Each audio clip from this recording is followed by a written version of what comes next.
Hello.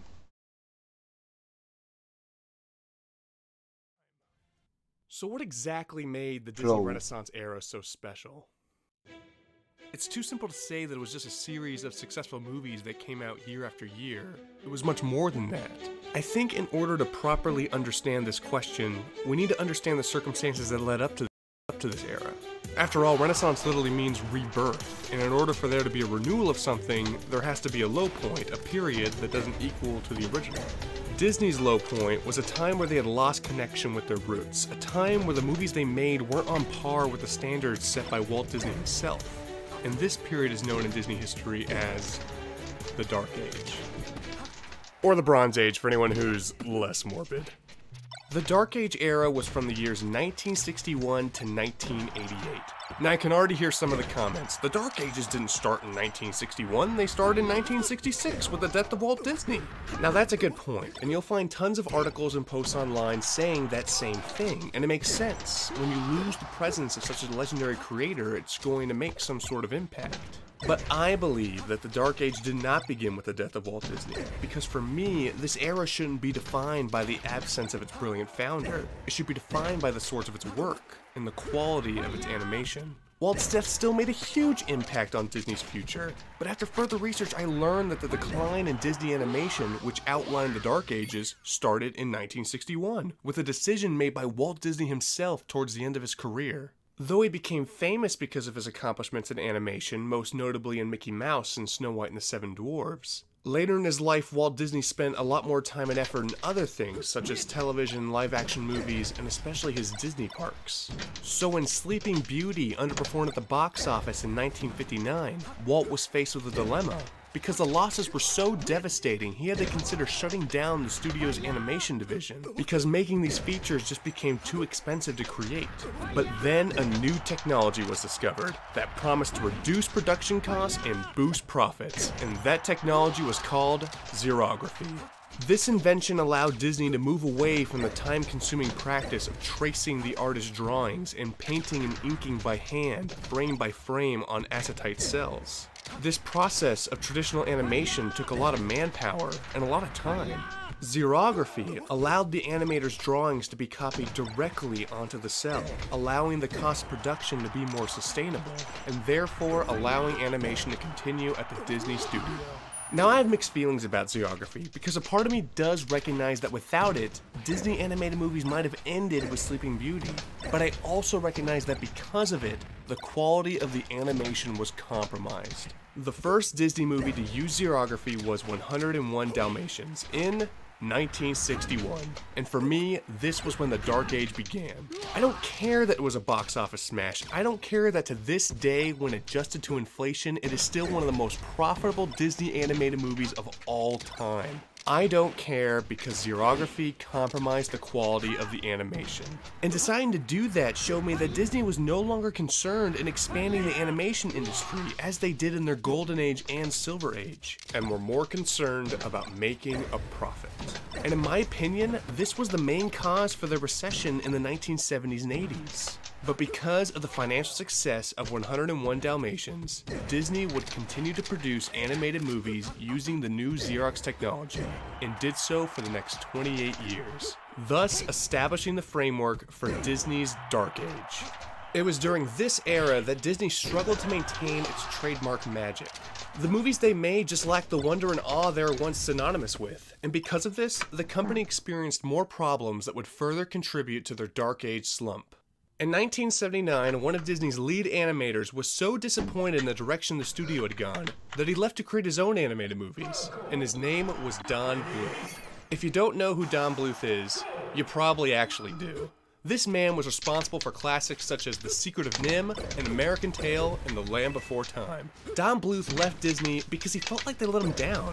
To him, Disney Animation was this groundbreaking studio that took animation to new heights, and that wasn't what he was experiencing. He was not a fan of their cost-cutting techniques, and felt that the studio had lost sight of its roots, in the art of animation and also in the art of storytelling. So he left, and even took some Disney animators that felt the same way he did. The first movie he produced was The Secret of NIMH, a story that was originally pitched to Disney, but they felt it was too dark. The Secret of NIMH had modest success at the box office. It has experienced more of a cult following over the decades, but it was a strong introduction to Don Bluth animation. While experiencing this competition from one of its former animators, Disney also experienced issues internally, and in 1984, there was an attempted corporate takeover of the Walt Disney Company. After the deaths of Walt and Roy Disney in 1966 and 1971 respectively, the company was failing to find its footing from a business standpoint, which caused the Disney brand to struggle. This is where things get a bit technical, but to say it simply, some Disney shareholders felt that the Walt Disney Company was worth more in parts than the sum of those parts, and hoped to own a majority stake in the company in order to sell some of those parts. Disney successfully combated this corporate takeover, but many still worried about the future of the Disney Company, particularly Roy E. Disney, and questioned its leadership. Roy E. Disney was the son of Walt Disney's brother, and had resigned from his executive position with the company in 1977 because he felt that creatively, the company wasn't going anywhere. But he still remained a part of the board, that is until 1984, when he resigned from that position during the events of the attempted corporate takeover. Roy was very displeased with the direction his uncle's company had gone, and organized the Save Disney campaign in order to convince the board to fire the current Disney CEO Ron Miller, who was actually his cousin-in-law, in favor of outsiders Michael Eisner and Frank Wells. I personally feel that Ron Miller was not the inefficient leader that history seems to remember him as, because he still did a lot of good things for Disney. But Roy and other influential shareholders expected more for the company. With Michael Eisner as the new CEO and Frank Wells as the new president, and Jeffrey Katzenberg as the newly named chairman of the Motion Picture Division, Disney was gearing up for a new era in leadership. And then, in 1985, Disney famously hit rock bottom with their movie The Black Cauldron. Now I have my own opinions on this movie. I still think it's worth watching, but I definitely see where people are coming from when they point out its problems. The Black Cauldron was the first Disney animated movie to be rated PG for its darker tone and story, and at the time was the most expensive animated movie ever made. But audiences weren't interested in a darker Disney movie, and The Black Cauldron bombed at the box office, with the losses almost killing the animation division at Disney. Michael Eisner strongly considered shutting down the animation studio after this embarrassment, but Roy E. Disney insisted that it keep it, arguing that the animation division was the soul and foundation of the company. Eisner and Katzenberg listened, but brought major change to the studio, most notably moving the animators out from their comfortable space on the Burbank lot to a warehouse district in Glendale about 2 miles away. The Disney animators were essentially exiled, forcing them to prove themselves in order to secure their jobs. For the remainder of the 1980s, Disney animated movies competed against their former animator, Don Bluth.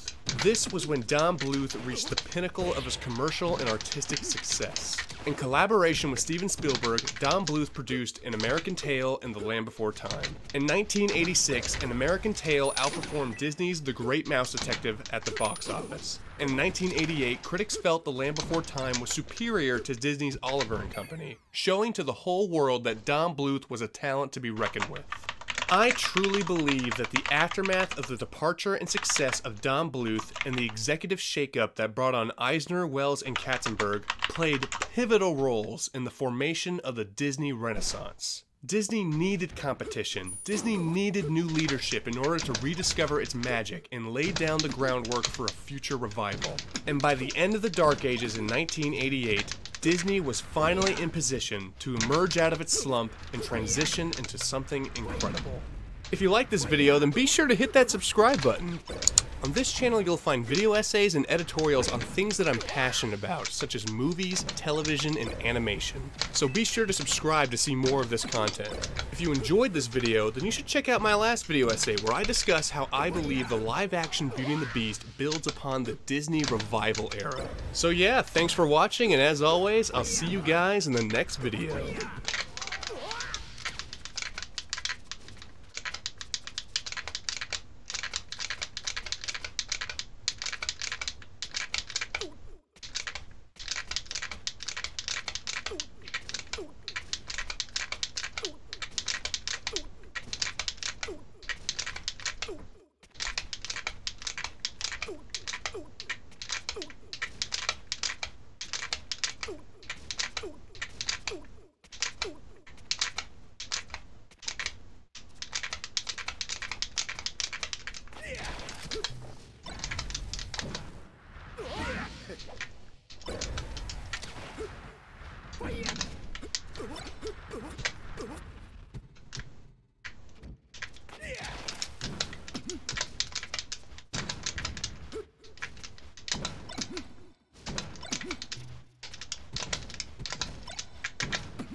So, I have a pitch for a movie. It's about this young girl, and she's the daughter of the tribal chief of a group of indigenous people living in pre-colonial times.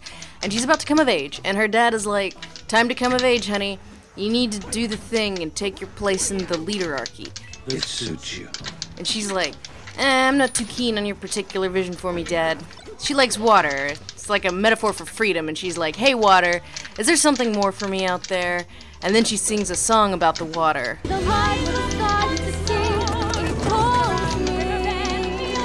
She has this grandmother character who's special because she's got a spiritual insight that nobody else in the tribe has, and she's like, "Hey, maybe your dad is being too restrictive. Maybe there is something more out there for you."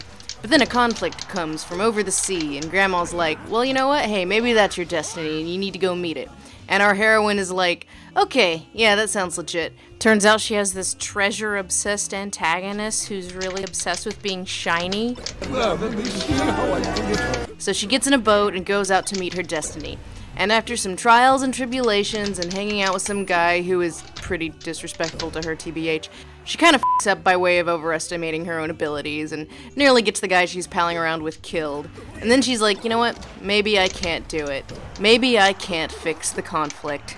And so she's kind of sad, and she talks to her spirit grandma like, "I have no idea what I'm doing." And spirit grandma's like, "No, honey, you got this." And she realizes what her destiny is, and ultimately our heroine saves the day, not through violence or might, but with her compassion. And then her dad was like, "Oh, okay, honey, I guess you were right." And then she takes her place in the leaderarchy and helps her people into a new era of hope. The end. That's not been done before, has it? Have you ever heard the wolf cry to the blue cornfield? The 90s was a weird time for representation of Native American people. There's a documentary on Netflix called Real Engine you should check out for a better overview. I am greeted with open smiles and looks of appreciation. In short, I have become a celebrity. We'd be here all day if we did even a brief overview of all the media trends leading up to that, but suffice to say that by the 90s, the trend was sympathetic to the Native American plight, but also, you know, white Americans don't want to feel like the bad guy, which is why almost all of the 90s crop of movies that involved Native Americans had good white protagonists, helping the natives out against the bad white people, who are greedy and bad and like money, not like the good white people who just want to be free and live one with the nature and the spirits of the nature, and hey, maybe we're not so different. That brief resurgence of the Western in the 90s was a reflection on America's changing understanding of its own history. White America was in a process of coming to terms with its relationship to the people who were here, first. Enter Pocahontas, which effectively ended that 90s era of why can't we just all get along colonialist Hollywood narratives. Oh, there continued to be smatterings of that kind of movie here and there in the years that followed, but by the time Pocahontas came out, people were kind of sick of it. My bark is worse than my bite.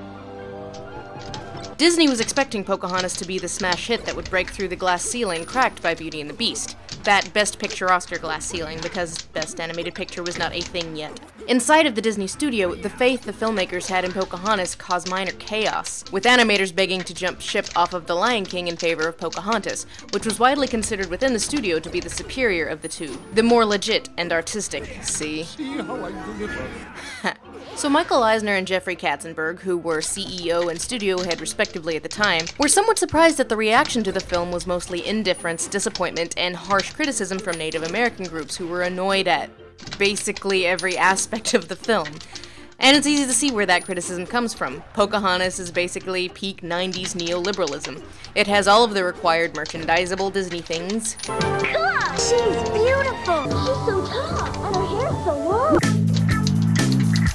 We've aged up the historical figure into a sexy Barbie doll. Middle-aged pudgeman John Smith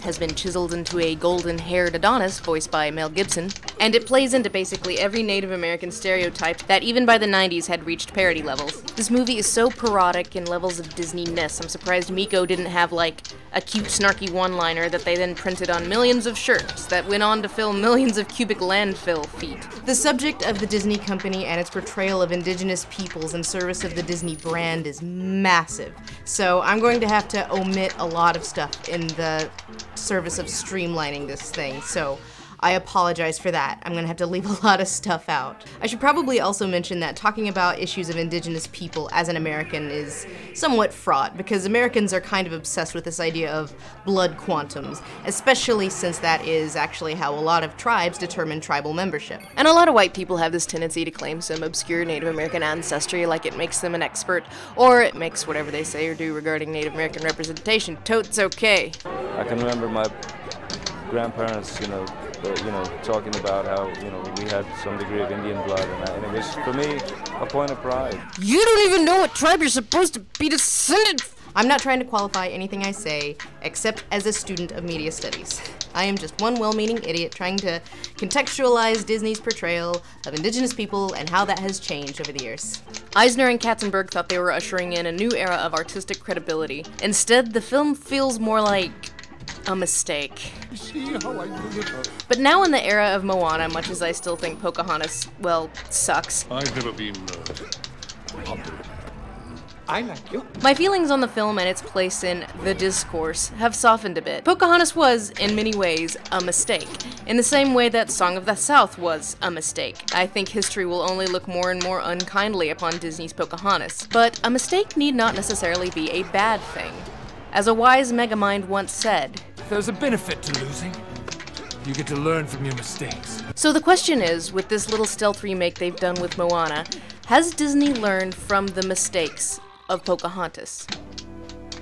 Here at the studio, we have many artists who achieved national reputation as painters, in addition to their accomplishments in the field of animation.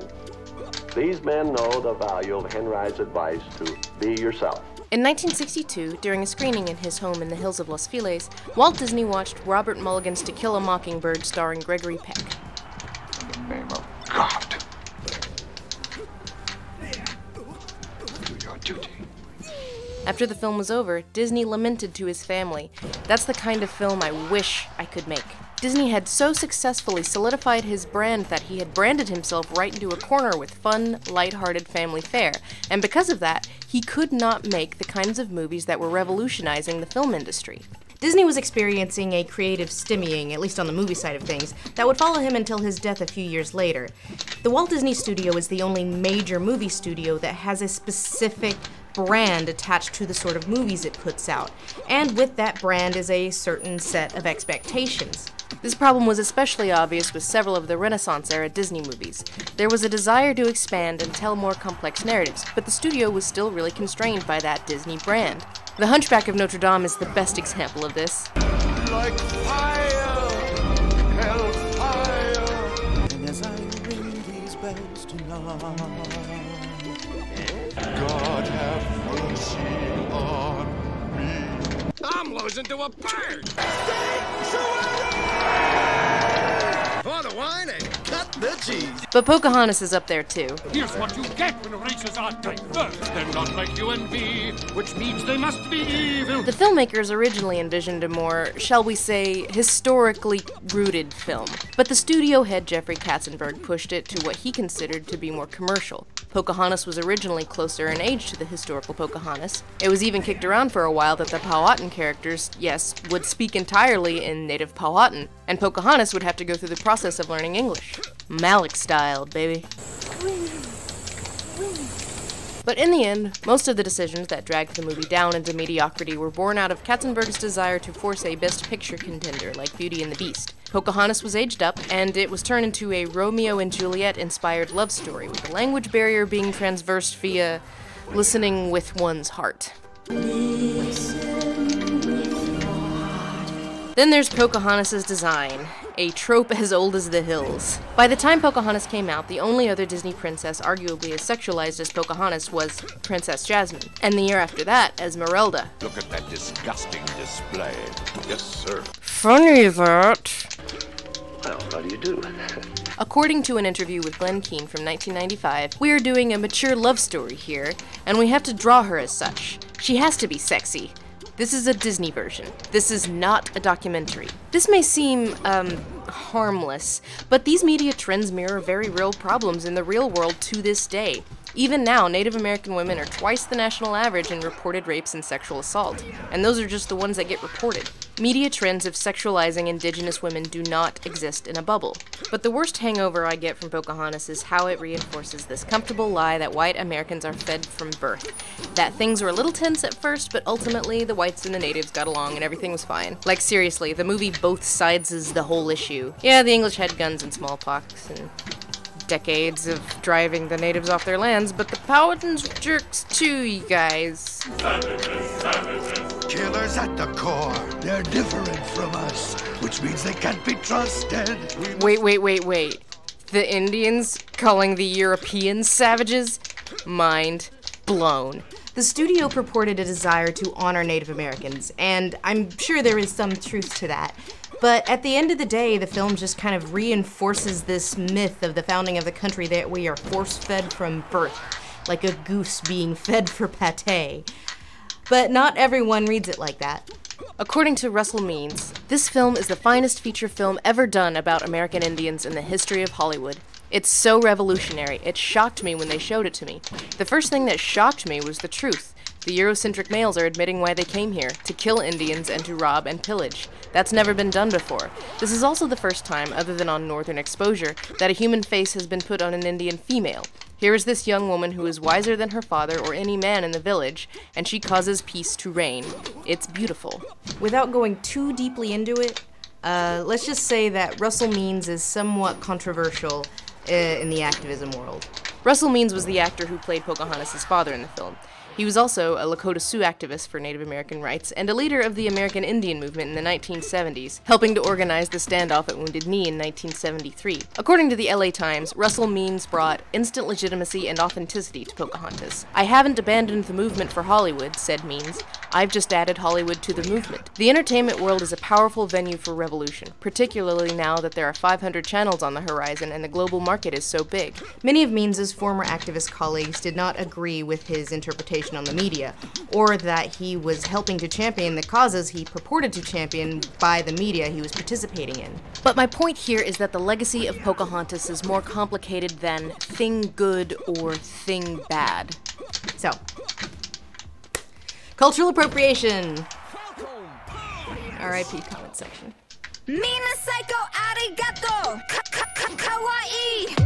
I'd like to take it back a few dozen steps and talk about some of these theoretical terms that have become politically loaded over the last few years, particularly cultural appropriation. Go ahead and look at me. As a theoretical term, cultural appropriation is neither bad nor good. It just describes a sociological phenomenon. It may have deleterious or positive effects on certain groups, but the term itself is neutral. Cultural appropriation is the adoption or use of elements of one culture by members of another culture. That's all it is. That's what I mean when I say cultural appropriation is a neutral term. For instance, the fact that I wear a clotter ring, this is a form of cultural appropriation. I'm not Irish. I studied Irish when I was in college. I actually have a minor in Irish studies, but I don't know if I have any Irish ancestry. I might not. If I do, it's so far back in the ancestry line as to be completely irrelevant. So this is actually a form of cultural appropriation. Hit it!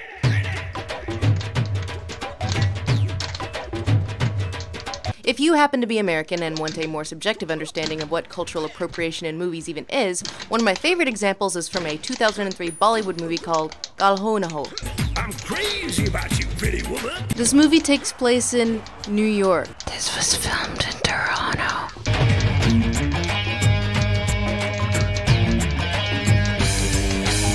And yeah, this is a form of cultural appropriation.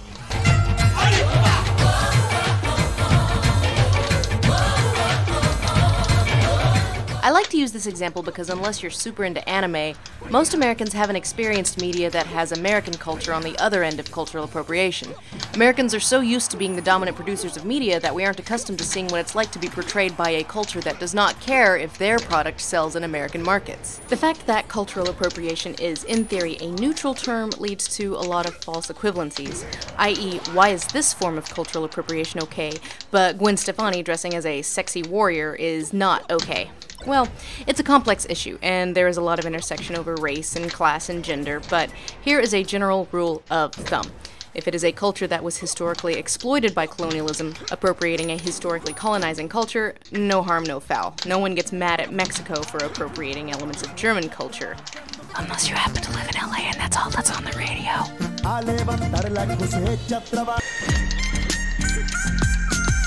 If it is a historically colonialist culture appropriating a culture that was exploited by colonialism, then people start to get a little cranky.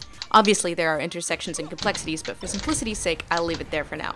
But I think most people would agree that, unlike something like Pocahontas or even Slumdog Millionaire, a movie which pretty much every Indian I've ever talked to is not a fan of, this kind of cultural appropriation is basically harmless.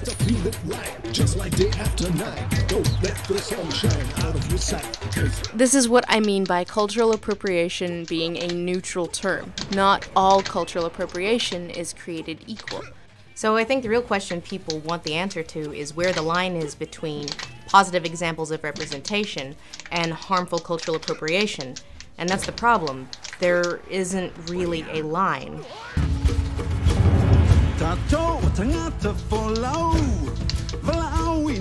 So you can have a movie like Moana, which had a much higher proportion of Pacific Islanders working behind the scenes and in the cast than American natives did for Pocahontas, but the film still reads as appropriative to some because the story is still cookie-cutter Disney. What is wrong with me? And the department heads were overwhelmingly old white men. As long as you have a multinational corporation appropriating some element of another culture to sell stuff, no matter how respectful or well-researched, there is always going to be some level of appropriation. So with regard to the lesson Disney took from the backlash against Pocahontas, you would think that the lesson Disney would have taken with regard to depicting indigenous peoples is don't. But it wasn't. We've had 4 more Disney features with indigenous protagonists since Pocahontas, 2 of which involved said protagonists turning into large mammals in order to learn a lesson. Llama face. I'm not gonna get into that, I'm just saying, it happened. Twice. I don't speak bear. First was The Emperor's New Groove, which was in development hell for years and was originally a large, very important, portentous musical in the vein of Pocahontas called Kingdom of the Sun. But then that vision got scrapped. Most of the creative team got replaced, and the film turned into a buddy comedy with barely a veneer of the original setting slapped on top. Butler? Chef? Theme song guy. Oh yeah! The Emperor's New Groove has almost no relation to the culture it takes place in, other than llama being the one domesticated animal down there and sometimes the topography. The Emperor's New Groove is so thoroughly divorced from the culture it takes place in that the appropriation discussion rarely even pops up in relation to this movie. Brother Bear, the other movie where the arrogant protagonist gets turned into a large mammal to learn a lesson, has more to do with the culture it is appropriating than either Emperor's New Groove or even Pocahontas for that matter, taking the concept of spirit animal to a very literalness. But the thing that fascinates me about Brother Bear in this context is less how it appropriates culture in its story, with the idea of the spirit animal turning Joaquin Phoenix into a literal animal, but with the way it mixes native language with a European style of music. YouTuber Sideways did a great video essay entitled How Disney Uses Language. This essay has a little segment about Brother Bear and its use of Inupiat language with Bulgarian women's choir music because it sounds vaguely, ethnic. So they used music that most people hadn't heard of, that had nothing to do with the context of the film, in order to make the scene sound, I don't know, more magical?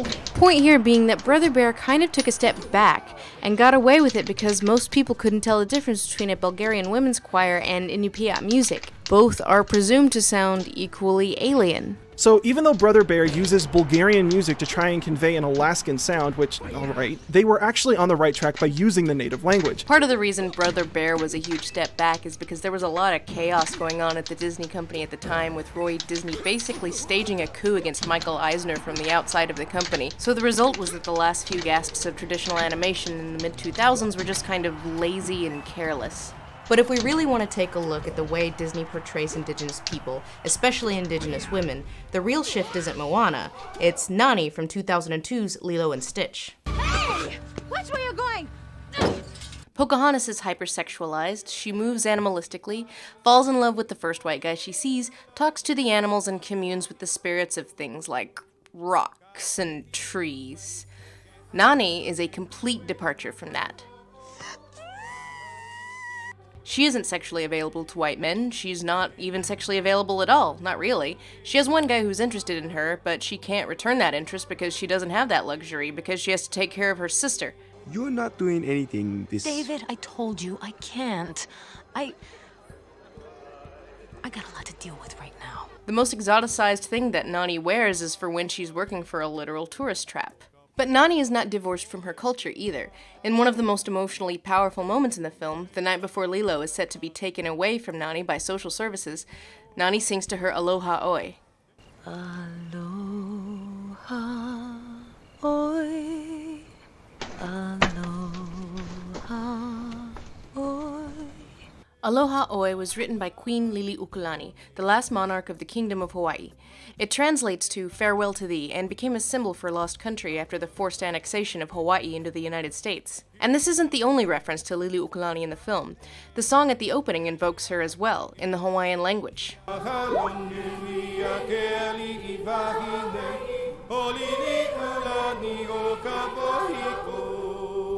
It's super subtle for Disney, but there is a deliberateness here to tie in the character's personal struggle. On Jeopardy, the game show. Tonight, I appeared on Jeopardy, and, well, how do I say this? I lost. Not only did I lose, I lost to this guy. That's right. I lost to Cheech Marin. Cheech of Cheech and Chong fame, pot-smoking star of blunt-burning films like Up in Smoke, Next Smoke, and Still Smokin'.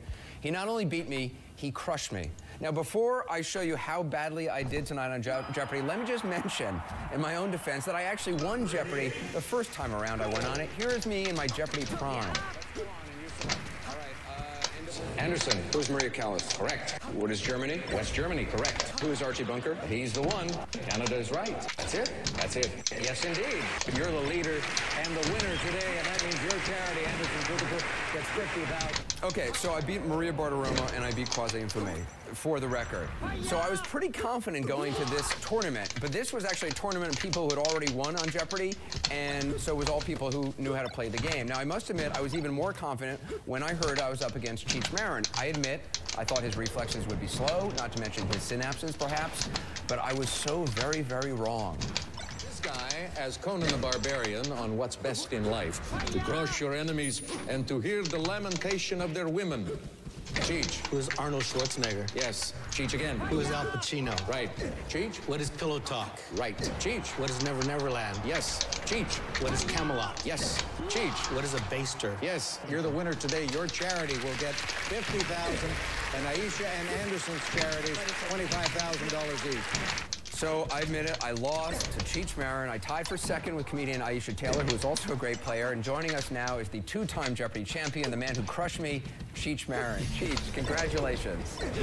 Oh, thank you very much, Anderson. Have people just been congratulating you? Do they pour out into the streets to congratulate you? Because people have been mocking me mercilessly since this thing was aired tonight. It's tough when you can't hit a big league curveball, man. That's the separation point. So, Cheech, I gotta admit, I thought I would crush you. I thought I'd seen all those movies back then. Clearly, you were not inhaling in those films. Because I have lost a couple steps. Well, I don't. I also, you know, it's all about obviously sort of what you know, but also the buzzer. I think you were in like you had the zen of the buzzer, whereas I think I was just slow on the draw because I kept clicking on it and not getting it. Yeah, if you can't get in, you can't answer. You know, it's all. When the first time I won, the writers came up to me and says, "Are you a musician?" And I go, "Yeah." He says, "Oh well, we thought so because of your timing." And it's all timing. But now, see, I was doing the thumb. I peeked at you, and I think you were doing the index finger. That's right. I learned that from a track coach when I was in high school with a stopwatch timer. He said that's a much faster reflex with the index finger. When I really started panicking, I thought I was going to switch to your method, but then I thought I shouldn't, you know, change my gait in mid-stride, and nevertheless, I still went on and lost. Well, that's what I try to do. I try to confuse my opponents. Well, you definitely did. And Aisha Taylor was great as well. You all came to play and to win. I got to say, one of the more depressing moments was right after this thing aired, I got this email from Soledad O'Brien. I'm going to hold it up on my BlackBerry. I don't know if anybody can see that. It says, Cheech Marin beat you, ? That was the tagline. And then she said, seriously, that's sad. Yeah, which I thought was particularly brutal. Now, I should also mention that, I don't know, do we know what was Soledad's final score when she played? Oh, I don't know her final score, but Soledad lost. She lost. She came in third, actually. And Wolf Blitzer actually played this year as well, and he came in third. He not only did he come in third, look at that, negative $4,600. So at least, yes, in the realm of CNN anchors, I actually won in that sense. Yeah, well, damning with faint praise. But you were a great competitor, and we would love to, you know, if you're ever going to be on again, let me know, because I do not want to be on that episode. Oh, well, thank you. Well, it's great because we get to compete for a charity, and I love my charity, the Hispanic Scholarship Fund, and if you can win $1 million, that's going to make a great deal of difference. I know, and I was playing for Friends Indeed, which does grief counseling for people with life-threatening illnesses and their caregivers, and I wanted to win that $1 million for them. Unfortunately, I only won $25,000, but good luck. You go on to another round, right?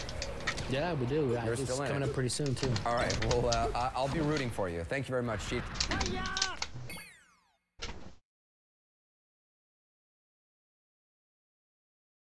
You know who I haven't been hearing a lot about lately?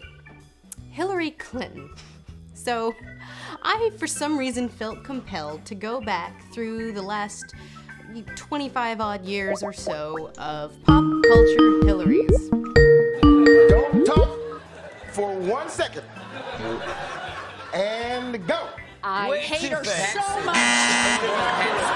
They couldn't even do it for a second. It's easy to forget for those of us who grew up in or after the Clinton era, But a lot of people saw Hillary Clinton as more threatening than Bill because of what she represented. The strength beside the man.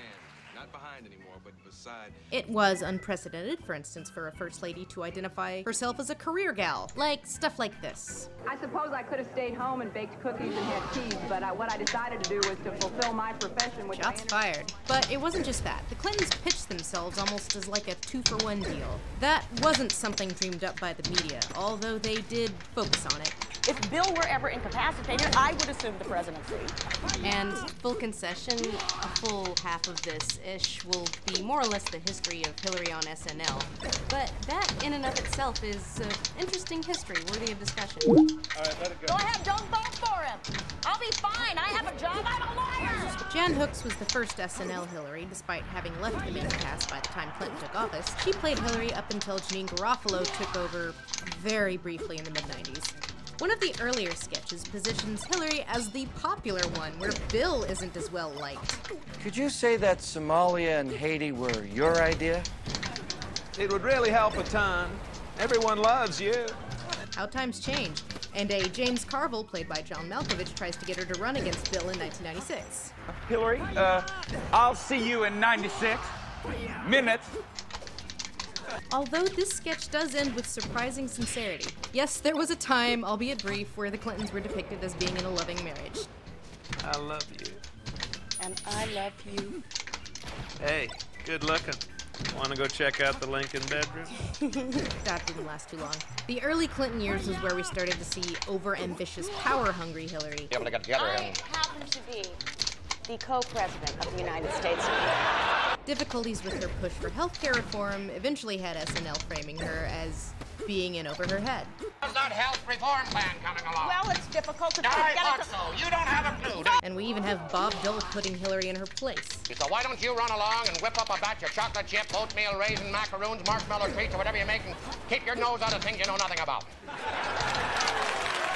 Yeah, that's what you get for pushing for universal health care, you harpy. Not long after that, we start to see the sort of honeymooners dynamic start to develop, with Hillary being quietly annoyed by her doofus husband. I like sex. I like hot, stinky sex, all right? But when independent from Bill, most portrayals from the early Clinton years, the ones that weren't explicitly partisan anyway, remain surprisingly respectful. Hillary Clinton has revolutionized the role of the First Lady in this country. There's an episode of Step by Step where she goes to Suzanne Summers' salon to get a haircut, and everyone's like, yay, it's Hillary! That's why Mrs. Clinton wants him to do her hair. Really?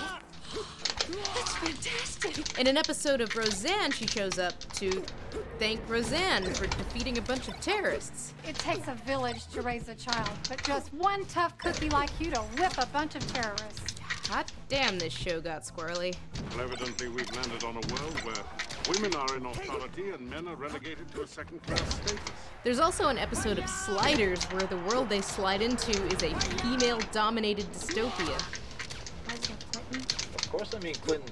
Who else? I feel sorry for the prez. He's married to that loudmouth. I like how the guys are like, yeah, that loudmouth, and then they see they're living under the matriarchy. My fellow Americans,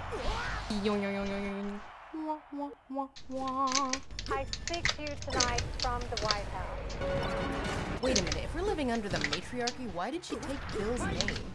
Shouldn't it be the other way around? Also of note, all of the aforementioned besides SNL, and many yet-to-be-discussed portrayals are played by the same woman, Teresa Barnwell, who's been making it as a professional Hillary impersonator for 23 years and is still going at it. Pokemon, go to the polls! If you saw that Hillary's Dank Memes viral video... Oh, I'm sorry, are my memes too dank for you? Don't let your memes be dreams.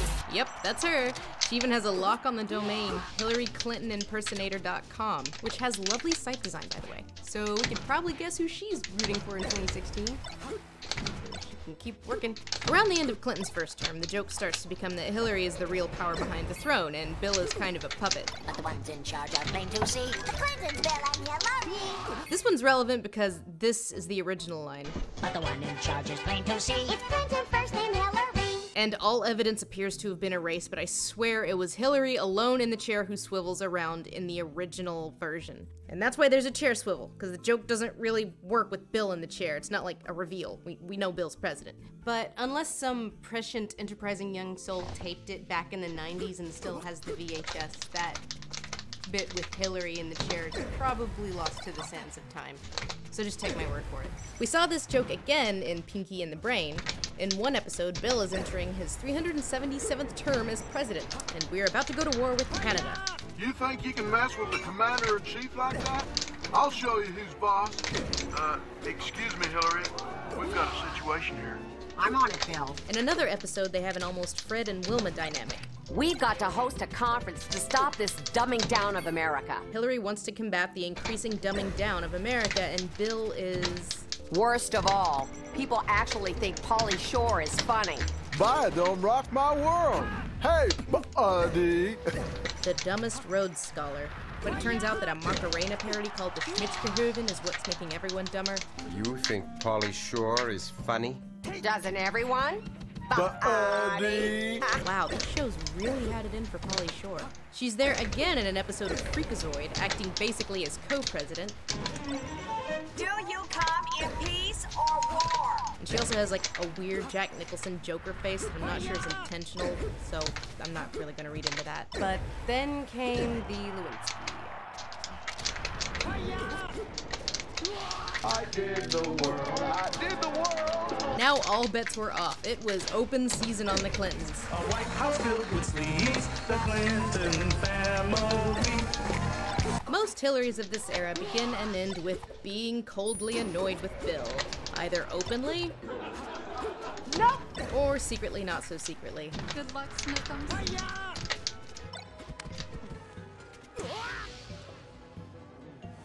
Anna Gasteyer has taken over the role of Resident Hillary on Saturday Night Live, and suddenly the Clintons really hate each other.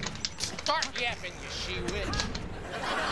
And they mine this mutual hatred for a couple years. What are you doing here with that whoremonger? You talking to him or me? The Nanny has the Clintons pop up in a later episode, and it's surprisingly restrained considering the environment at the time. We're trying to get pregnant, but it just doesn't seem to be happening. Is there anything I can do to help? Ah, there it is. During this period, Hillary also made an appearance on the Claymation MTV series Celebrity Deathmatch, which, if you don't remember, is exactly what it sounds like, where she battles Monica Lewinsky. I'm here tonight to deliver an uplifting and positive message. I'm gonna uplift this foot right here and positively kick Monica Lewinsky's big fat ass! And though Hillary ends up dealing most of the violence, I'm not sure even Hillary's healthcare plan would cover this kind of punishment. The match ends with the two of them teaming up to fight the real enemy.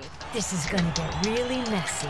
Off-screen, which is surprisingly restrained for this show. It didn't take SNL too long to expand past the hateful honeymooners thing, as that got old pretty quick. About a year after the Lewinsky scandal broke, SNL started drafting to a more sympathetic light towards the Clintons, such as one famous sketch where the Clinton clan promises not to gloat about their enemy's failure to take them down. As you can see, we're not drinking champagne. That would be gloating. We're just drinking beer. And it's not even good beer. It's Pabst Blue Ribbon. Or another where she gets a special call from Barbara Walters. Are you aware of the part about the phone sex? Oh, yeah. Well, I was wondering if you'd like to try a little experiment. I'll be the man. Or Hillary needs to get laid. Because men can do whatever they want and everyone still likes them. Even if it is over the phone. Although they didn't ditch the honeymooners dynamic entirely, as after Hillary won the seat in the Senate, we got this sketch. I am leaving and you won't see me for 2 months. Don't you even want to say goodbye? Although this one was one of the more prescient. All I'm saying is y'all are never gonna get tired of us. We're like the Sopranos in a pickup truck. We got scandals and crimes out there y'all don't even know about yet. During the Bush years, media mostly moved on from the humor of the Lewinsky era, with now Senator Clinton allowed to just, exist as another senator. Some of the time. With the exception of that honeymooners dynamic, that still popped up on occasion. I was in meetings all day. Bill! Oh! In this 2005 episode of Robot Chicken, for instance, Monica Lewinsky jokes apparently aren't super dated. But then came the 2008 presidential primary, and with Bill no longer really relevant, shit starts getting weird again. Most notably in a 2007 episode of South Park called The Snook, in which terrorists managed to plant a nuclear bomb, well, in her what? In her snatch, sir. Hillary doesn't really have a personality per se, or an impersonation, really. Oh my! Where did that come from? Oh my! Senator Southern Belle. But she does have a big butt and a horrible man-eating vagina. Because old women are gross, am I right? She also shows up in the Simpsons movie as if she's VP, and she seems pretty happy about it too. But despite her depictions growing more and more independent of Bill, the my doofus husband dynamic isn't completely gone. We see it again in a 2007 episode of Mind of Mencia, only this time Bill is secretly running things behind her back and using his womanizing as a front. Wife is coming! You can't let her know we're saving the world behind her back. So you're gonna have to get on this desk and spread them for free. I guess this counts as an inversion of what we saw in the 90s, but the most memorable iteration of this era was Amy Poehler's Hillary on Saturday Night Live. Someone so annoying, so pushy, so grating, so bossy and shrill, with a personality so unpleasant. To date, SNL's longest-running Hillary, and there have been quite a few. There were some sketches which were more sympathetic, even during the primary, because this was back when Obama was the new hotness to the point of parody. Like nearly everyone in the news media, the three of us are totally in the tank for Senator Obama. But the joke with Poehler's Hillary is that she's cold and conniving and will say anything to get elected. I'm not going to reverse my stance on the war a second time. Unless, of course, they want me to. And also her bottomless ambition is a joke. Is there anyone in the country who didn't know I was running for president? I've been running for president since I was 5! The real deal did show up at one point after a sketch, and it was really pretty awkward because it was so obviously tacked on at the last minute after a sketch that was not terribly sympathetic to her. Because I simply adore Amy's impression of me. Oh, well, my ears are ringing. Poehler's Hillary was really deeply unsympathetic during the 2008 primary. I am a sore loser. But as soon as she wasn't running anymore, that changed pretty quick. We are crossing party lines to address the now very ugly role that sexism is playing in the campaign. An issue which I am frankly surprised to hear people suddenly care about. This also correlates with the trend that Hillary's approval ratings are generally pretty high. You know, as long as she's not running for office. I didn't want a woman to be president. I wanted to be president, and I just happened to be a woman. But then after that came Hillary as Secretary of State, which kind of gave rise to the trend of Hillary the angry, embittered badass. Nice to talk to you. You dream stealer. Damn, some people just too angry. Oh yeah, and Mad TV is trying to be around again, and it's still pretty bad. And Hillary, what did you say was your biggest pet peeve with Bill? Hey, 1998 called. They want you to stop stealing their even then unfunny jokes. Vanessa Bayer took over for Poehler on SNL. That turns me on when you deceive the American public. Then you must be turned on 24/7. And like her character in Trainwreck, her Hillary is more awkwardly smiley than cold and conniving. Stop smiling. That's even more. But then finally, Kate McKinnon descended from her cloud of sparkles and light to take over as Hillary in residence on SNL. I wasn't born yesterday. I was born 67 years ago, and I have been planning on being president ever since. A performance which would help her win an Emmy. Thank you, Ellen DeGeneres. Thank you, Hillary Clinton. Unlike Poehler's Hillary, McKinnon's is more defiant. 11 hours, baby. They couldn't break me, and they never will. She plays Hillary as less a calculating politician than a Saturday morning cartoon villain from the 80s. Citizens, you will elect me. I will be your leader. She kind of reminds me of Invader Zim. Lord of humans, I will rule you all with an iron fist. Oh, Huma.